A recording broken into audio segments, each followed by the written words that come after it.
전화위복이라고 하는 말은 이제 평소에 제가 이제 가장 좋아하는 말이기도 합니다. 전화위복이란 한자로 불을 전, 재앙화, 위할위, 복자입니다. 그러니까 화가 바뀌어 복이 된다는 뜻입니다. 제가 만난 하나님은 전화위복의 하나님이었습니다. 제가 믿는 하나님은 언제나 화가 바뀌어 복이 되게 해주시는 하나님이셨습니다. 제 인생 가운데 화가 바뀌어 복이 된 경우는 이루 헤아릴 수 없을 정도로 많이 있다고 보면 되십니다. 아마 이 자리에도 이제 그런 체험을 하신 분들이 많이 계실 것입니다. 그렇다면 전화위복이라는 말은 어디서 나왔느냐? 중국의 춘추 전국시대에서 나왔습니다. 춘추 전국시대 때 진나라의 세력이 점점 더 커지고 있었습니다. 그래서 진나라를 견제하려고 제나라의 책사 소진이 합정책을 씁니다. 합정책이란 무엇이냐? 위나라, 제나라, 조나라, 한나라, 초나라, 연나라 이 6개 나라가 동맹을 맺고 진나라를 견제하려는 전략입니다. 그런데 갑자기 제나라 왕이 합정책을 깨버리고 같은 동맹국인 연나라를 공격합니다. 그리고 연나라의 성을 갑자기 10개나 무더기로 빼앗아 버렸습니다. 그때 책사 소진이 왕에게 충고합니다. 왕이시여, 그렇게 하지 마시고 신의 일을 지키셔야 합니다. 동맹을 맺은 나라를 공격해서 성을 빼앗는다는 것은 작은 것을 얻고자 큰 것을 잃어버리는 일입니다. 그러니 지금 우리나라는 위기를 맞이했습니다. 이제 곧 다른 동맹국들이 우리를 공격할 것입니다. 진나라도 공격할 것입니다. 그러니 아깝게 생각하지 마시고 빼앗은 성을 아무 조건 없이 다시 돌려주십시오. 그렇게 한다면 모든 나라들로부터 신의를 지키는 나라라고 존경을 받게 될 것입니다. 그리고 우리가 당하는 오늘의 화가 바뀌어서 복이 될 것입니다. 여기서 전화위복이 나왔습니다. 오늘 성경도 그런 말씀입니다. 화가 변해서 이제 복이 되는 말씀입니다. 자, 오늘 성경 6절을 보시면 이스라엘이 지금 큰 위기를 만났습니다. 자, 무슨 위기를 만났습니까? 기브온 족속 때문에 만나게 된 위기입니다. 기브온 족속에 대해서는 제가 지난주에 자세하게 말씀을 드렸습니다. 기브온 족속이 살겠다고 석임수까지 써가면서 이제 이스라엘 나라에 항복을 했습니다. 여호수아가 기브온의 석임수에 깜빡 넘어가서 이제 평화조약을 맺었습니다. 그런데 그 일 때문에 생각하지도 못했던 그러한 어려운 문제가 발생했습니다. 가나안 땅의 나머지 족속들의 비상이 걸린 것입니다. 이스라엘이 여리고 성도 무너뜨리고 아이 성도 무너뜨리더니 이제는 기브온 족속까지 알아서 두 손 들고 항복해버렸다. 기브온이 항복했다고 하는 것은 가나안 족속들에게는 큰 충격이었습니다. 기브온이 살고 있던 성은 큰 성이었기 때문에 그렇습니다. 왕도처럼 그 성 안에 백성들도 많이 살고 있었습니다. 겉보기에는 기브온은 상당히 큰 성이었습니다. 강해 보이는 족속이었습니다. 그러나 사실은 반대입니다. 기브온은 가나안 땅의 7 족속 중에 제일 약한 족속입니다. 아니 큰 성인데 왜 약하냐? 정신적으로 약하다는 것입니다. 싸워보기도 전에 지일에 겁먹고 항복을 해버립니다. 군사가 많고 무기가 많다고 강한 것이 아닙니다. 정신력이 강한 군대가 진짜 강한 군대입니다. 덩치는 커다랗지만 약골인 사람이 있습니다. 덩치 크다고 싸움 잘하는 것 아닙니다. 덩치는 작아도 깡이 있는 사람이 이 싸움을 잘합니다. 아이성이 그런 성이었습니다. 아이성은 작은 성이었지만 아이성에 사는 사람은 깡다구가 있었습니다. 사람들이 깡이 있었어요. 처음 전투할 적에 그 막강한 천하무적의 이스라엘 군대를 격파해버립니다. 그 작은 군대로 큰 적을 이겨버린 성입니다. 그러나 기브온은 아이성과 반대였습니다. 덩치는 큰데 성은 큰데 깡다구가 없어요. 사람들이 깡이 없습니다. 덩치는 큰 약골입니다. 요새 우리나라 아이들이 그렇다고 합니다. 요새 우리나라 아이들이 먹기는 잘 먹어서 키도 크고 체격도 큰데 알고 보면 다들 약골입니다. 아이들이 다 깡이 없는 거예요. 비실비실합니다. 우리나라 군대도 마찬가지입니다. 요새 우리나라 군대 병사들을 보면은 다들 키도 크고 덩치도 크고 생긴 것도 아이들이 어쩌면 잘생겼는지 모르겠어요. 먹는 것도 잘 먹고 우리 병사들이 쓰는 무기도 최첨단 무기입니다. 병력수나 첨단 무기 수준으로만 보면 우리나라 군대는 세계에서도 상위권에 든다고 합니다. 그런데 알고 보면 우리나라 군대는 약골 부대입니다. 뭐 철책선이 뻥뻥 뚫리고 해안선도 뻥뻥 뚫립니다. 간첩들이 마음만 먹으면 지휘편을 드나들 수가 있습니다. 한마디로 군기가 개판인 것입니다. 병사들의 정신력이 아주 약해져 있습니다. 누가 적인지도 몰라요. 전쟁 나면 과연 이런 군대로 싸울 수 있겠느냐? 군목하는 목사님들이 병사들 보고서 한심하다고 걱정들을 많이 한다고 합니다. 전쟁 나면 다 도망갈 것 같다. 기브온이 그런 군대였다는 것입니다. 적이 엄청 강하다. 여리고 성도 무너뜨리고 아이 성도 무너뜨렸다. 그 소리를 듣더니 싸우기 전에 지휘에 두 손 들고 항복할 생각부터 합니다. 혹시 적이 항복을 받았지만 어떡하나 하고 거짓말까지 해가면서 항복을 합니다. 자, 그러나 영적으로 보면 이 기브온 사람들이 잘한 것입니다. 하나님은 이미 가나안 일곱 족속을 멸망시키기로 예정을 하셨어요. 그 사람들이 지은 죄가 너무나 많아서 그 사람들이 짓고 사는 죄가 산처럼 쌓이고 쌓여서 이제는 더 이상 용서받을 길이 없습니다. 하나님의 심판을 피할 길이 없습니다. 그러니 살려면 길은 하나밖에 없습니다. 하나님께 항복해야 돼요. 하나님은 하나님 앞에 나와서 항복하는 사람을 절대로 버리지 않으십니다. 어떻게든 구원해 주려고 하십니다. 기브온 사람들이 이제 여호수아에게 항복을 합니다. 이 사람들이 여호수아에게 항복했다는 것은 하나님께 항복한 것입니다. 이 사람들이 하나님께 항복했다는 것은 이제 어둠의 세계에서 빛의 세계로 나왔다는 것입니다. 사탄의 백성에서 하나님의 백성으로 바꿔줬다는 것입니다. 자, 오늘날 우리들도 마찬가지입니다. 우리들이 하나님을 모르고 살아갈 적엔 우리들은 다 어둠의 백성들이었습니다. 사탄의 백성들이었습니다. 그러나 이제는 우리들이 예수 믿고 죄사함 받고 구원받은 하나님 나라의 백성들이 되었습니다. 다 천국 백성들이 되었어요. 하나님을 아버지로 부르는 하나님의 아들이고 딸들이 되었습니다. 그러니 사탄이 보기엔 우리들은 다 배신자인 것입니다. 우리들은 사탄에게 배신자예요. 전에는 다 자기가 지배하던 자기 백성이었는데, 전에는 사탄의 백성이었는데 이제는 사탄을 배반하고 하나님의 백성이 되었습니다. 그러니까 어떻게든 보복하려고 합니다. 어떻게든 우리들을 해코지 하려고 합니다. 이게 지금 사탄과 우리들의 관계입니다. 그래서 우리가 예수 믿고 이 세상을 살아간다는 것은 영적으로 보면 전쟁을 하고 있는 것입니다. 우리가 예수 믿는 순간부터 이미 전쟁은 시작되었습니다.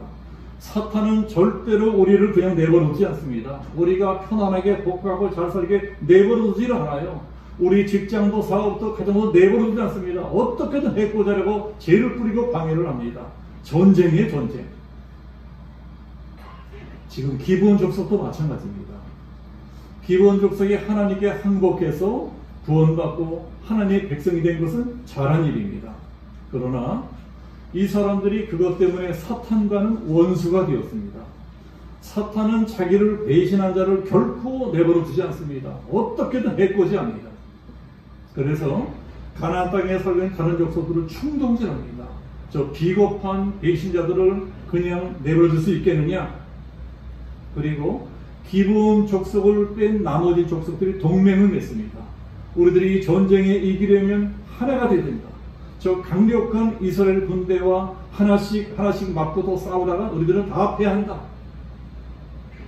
연합군을 만들어서 연합작전을 펼쳐야 된다. 그리고 이스라엘과 싸우기 전에 우리들이 먼저 할 일이 있다. 배신자 기드온을 쳐야 된다.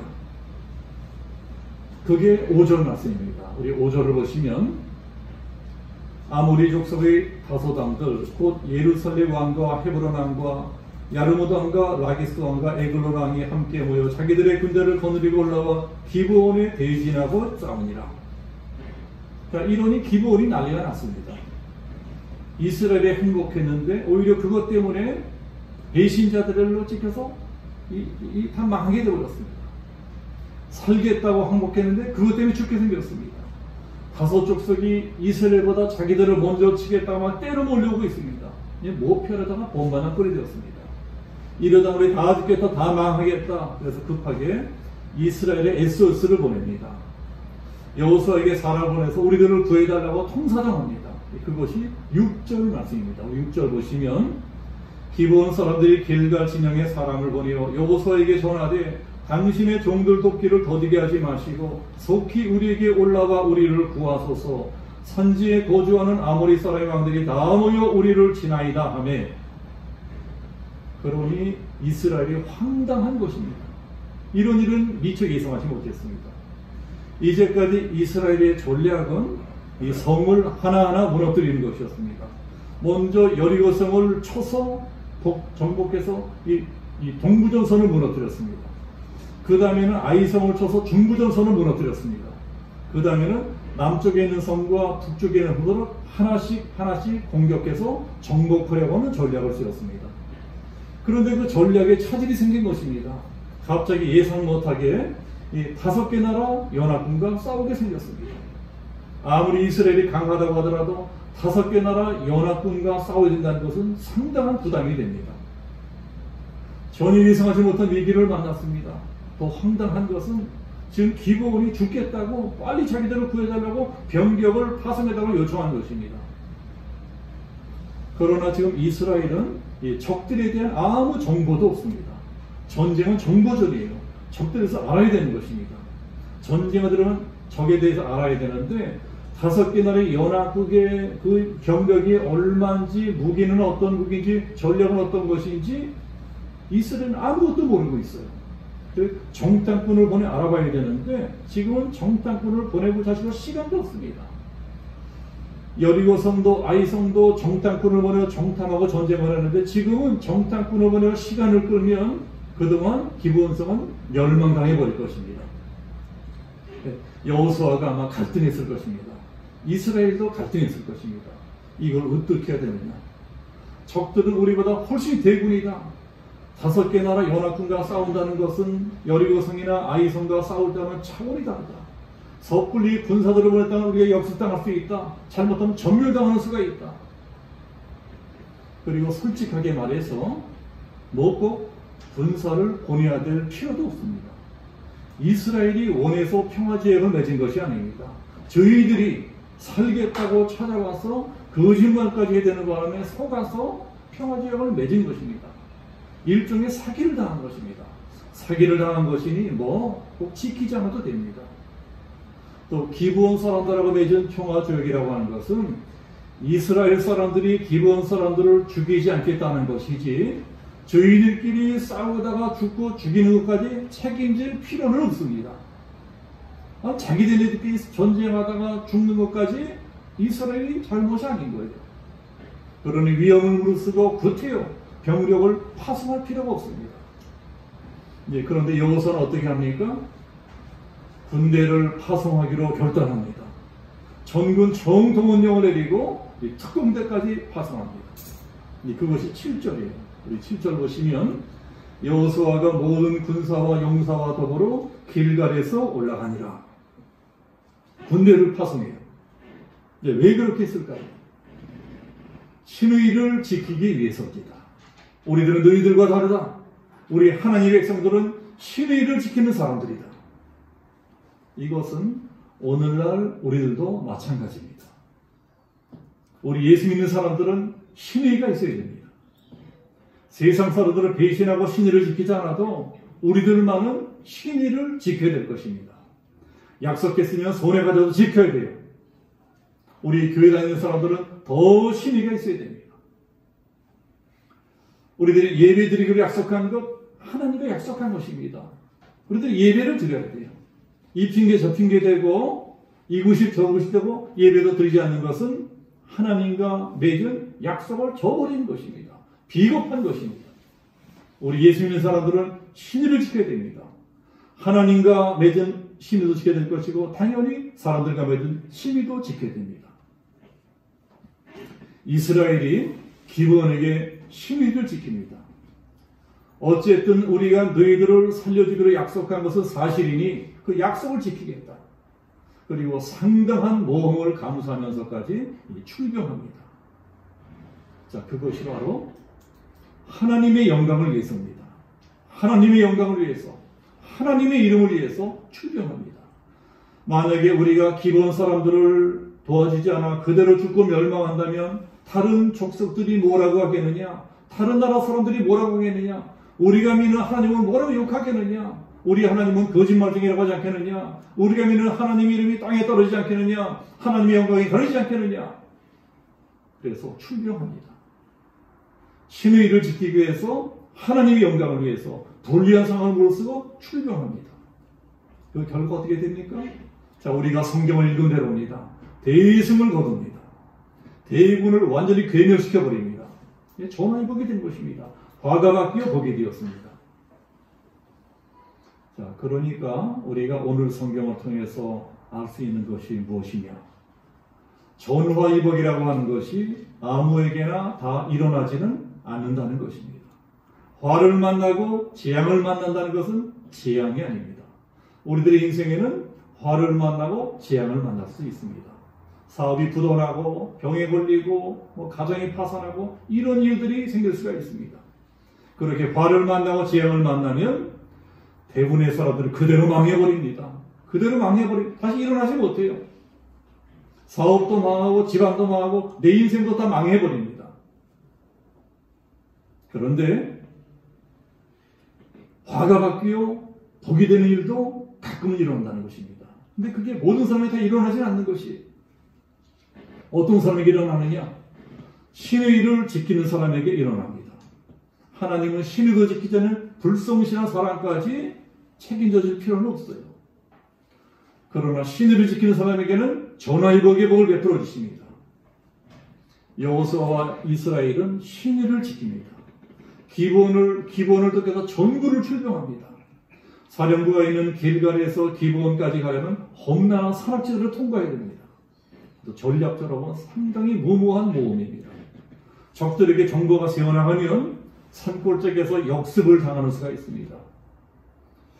자, 그렇기 때문에 정보가 새어나가기 전에 재빠르게 행동합니다. 전광석화처럼 움직입니다.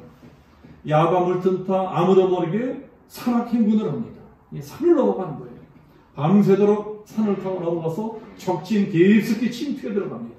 그것이 9절 말씀입니다. 자, 9절 보시면 여호수아가 길갈에서 밤새도록 올라가 갑자기 그들에게 이르니, 자, 이것은 적들로서는 감히 상상도 못했던 그 전략이 됩니다. 적들은 이스라엘이 야밤에 그 험난한 산악지대를 관통해서 이렇게 기습공격을 해오려고는 상상도 못했습니다. 단번에 이 적의 홀을 찔러버린 것입니다. 자, 기습공격은 대성공을 거둡니다. 아무리 대문이라도 미처 전투태세를 갖추지 못한 군대는 오합지졸일 수밖에 없습니다. 그런데 갑자기 사박에서 막 함성이 울리면서 막 적군이 쏟아들어오니까 다 당황해서 허둥이숭합니다. 그 틈을 놓치지 않고 단숨에 적들을 격파합니다. 5개 나라의 연합군이 선 한번 쏴보지보다 그냥 괴멸되어버립니다. 자, 그리고 다들 뿔뿔이서 도망을 갑니다. 그 뒤를 여호수아가 맹렬히 추가하면서 패잔병들을 소탕을 합니다. 그것이 10절 말씀입니다.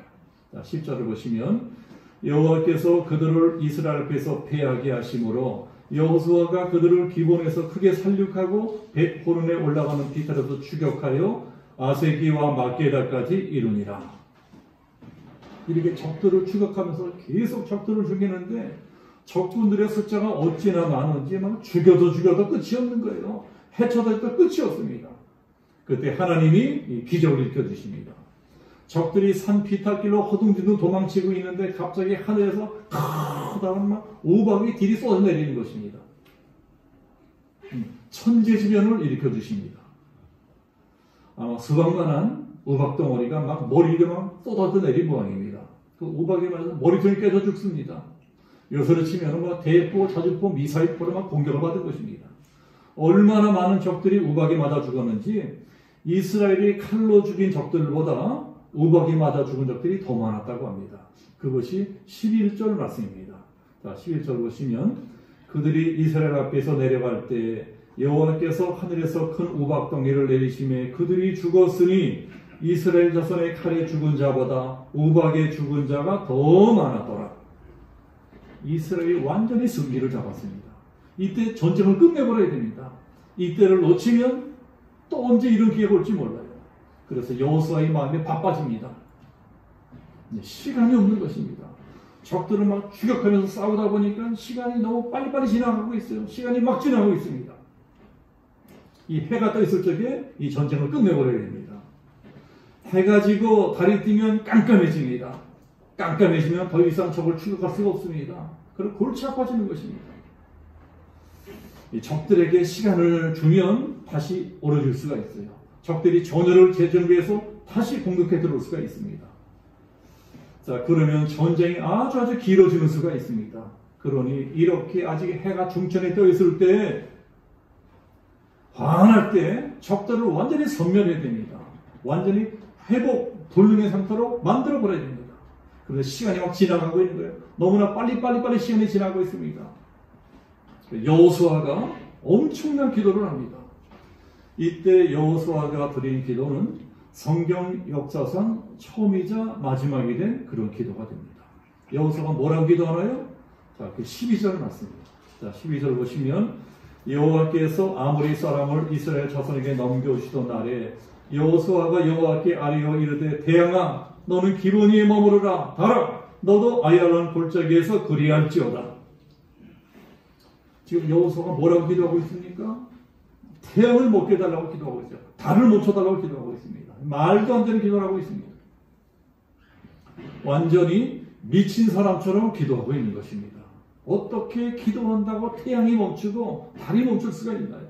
그러나 워낙 급하니까 막 그런 기도를 합니다. 막 태양의 명령을 하고 달을 향해서 명령합니다. 태양아 서라, 달아 떠오르지 마라, 막 명령을 해요.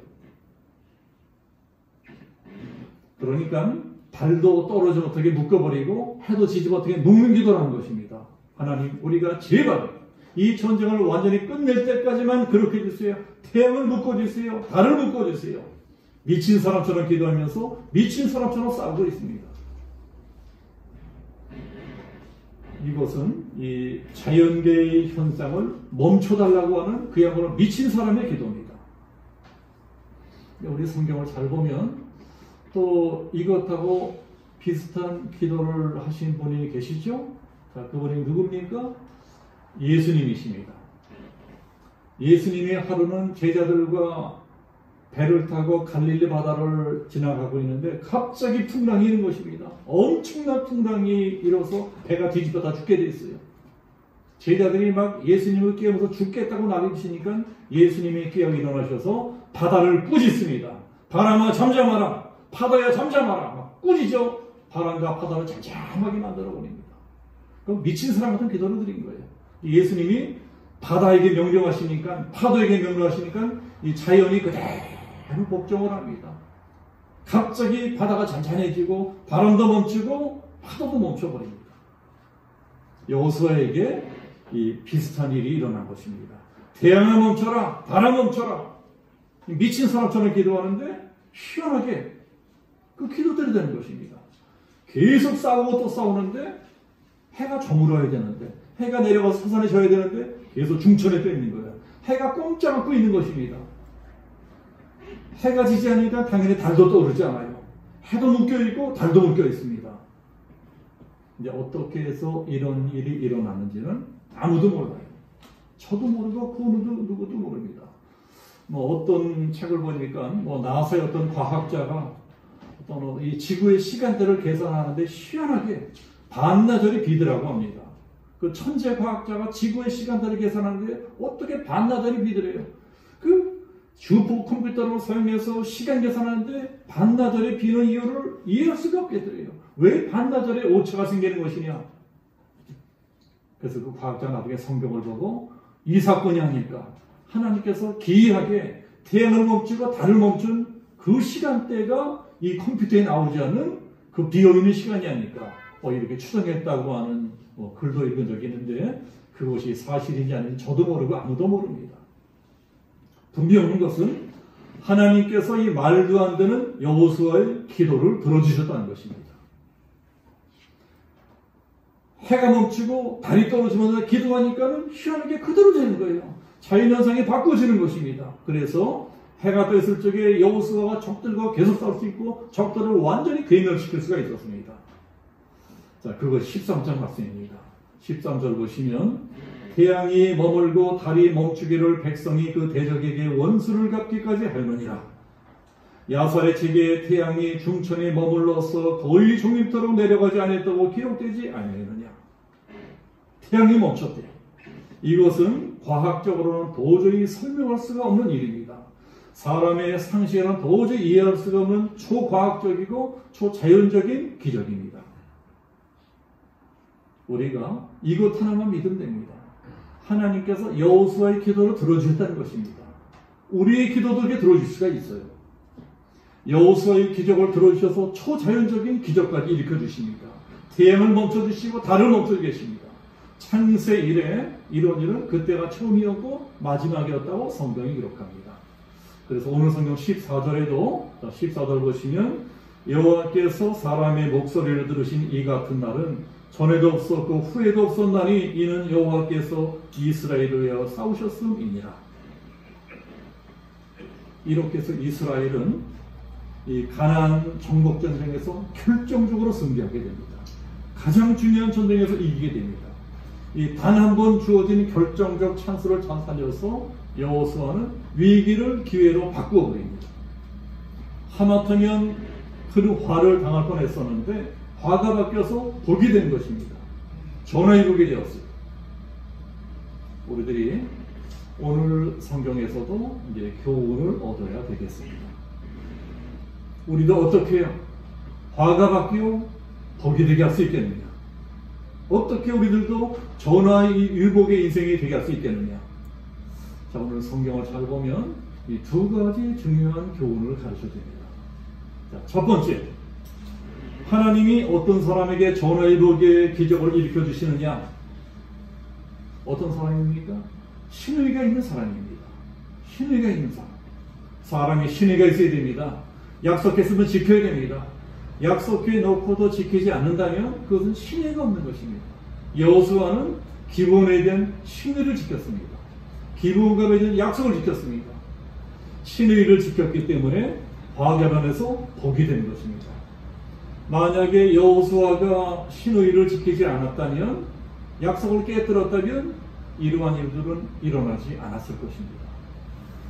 신의를 지키지 않고 약속을 깨고 군대를 출동시키지 않았다면 적들은 그대로 있었을 것입니다.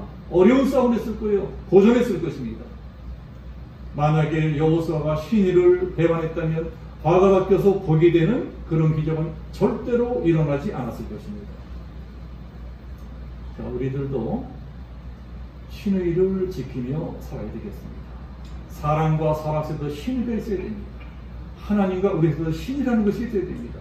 신앙에도 신의가 있어야 돼요. 교회에도 신의가 있어야 됩니다. 우리들이 신의를 지키며 살아갈 적에 하나님께서 우리를 위하여, 우리가 어려울 적에 도와주셔서 전화위복에서 이겨주신다. 이것을 성경은 교훈하고 있습니다. 두 번째, 또 어떤 사람에게 전화위복에서 나타나느냐?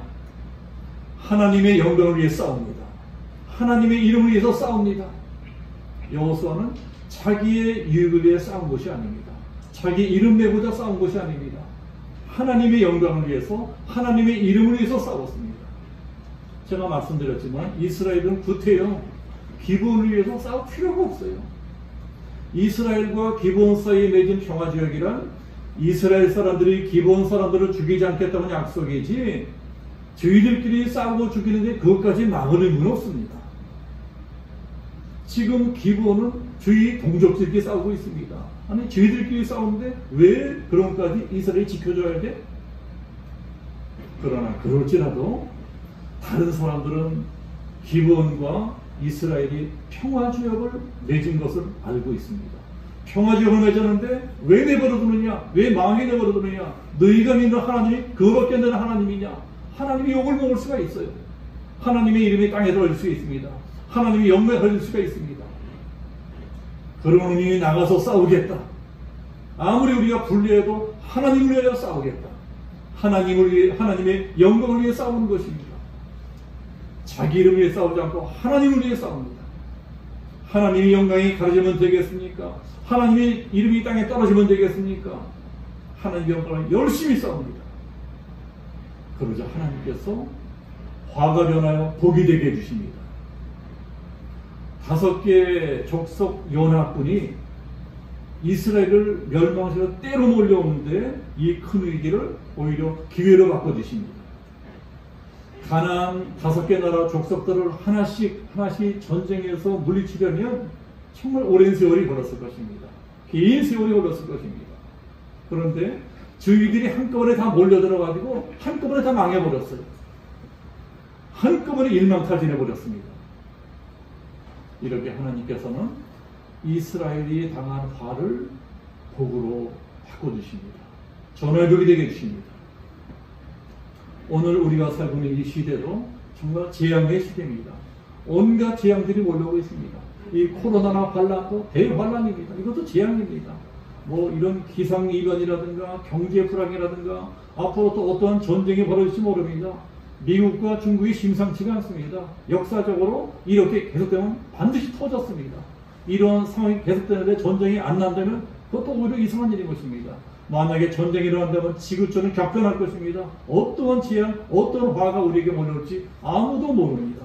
우리도 지금 그런 시대를 살고 있습니다. 코로나도 큰 환란입니다.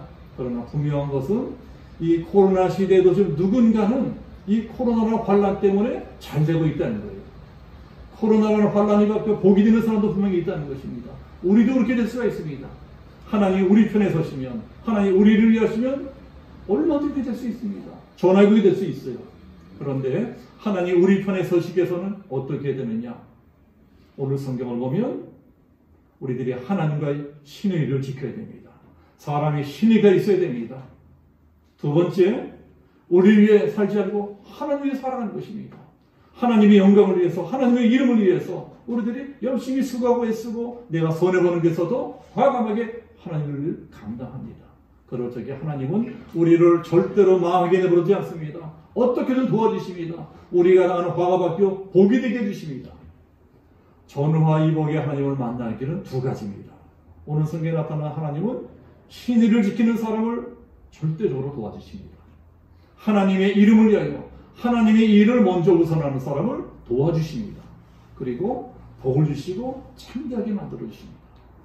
우리들이 이 성경의 교훈을 기억하면서 나는 오늘까지 어떻게 살았나? 한번 우리 스스로 돌아봅시다. 나는 과연 신의를 지키며 살았나? 나는 내 이익을 위해 살았나?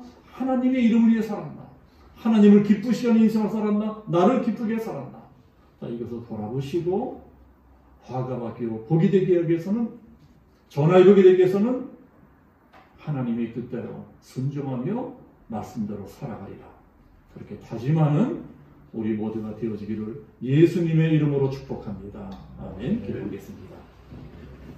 아버지 하나님, 전화위복에 대해서 배웠습니다.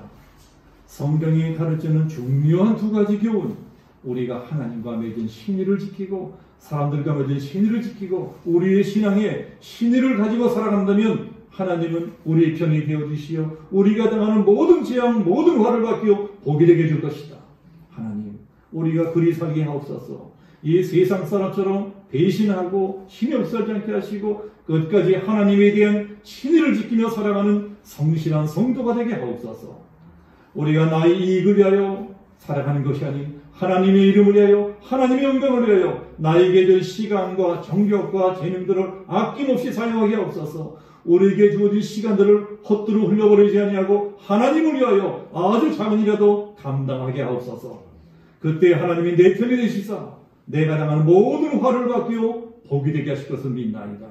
오늘도 말씀의 귀를 기울이며 그리 살아가리라. 하나님의 뜻대로 살아가리라. 다짐하며 세상으로 나아가는 우리 모든 성도들을 축복해 주옵소서. 감사드리오며 예수 그리스도 이름으로 기도하옵나이다. 아멘. 우리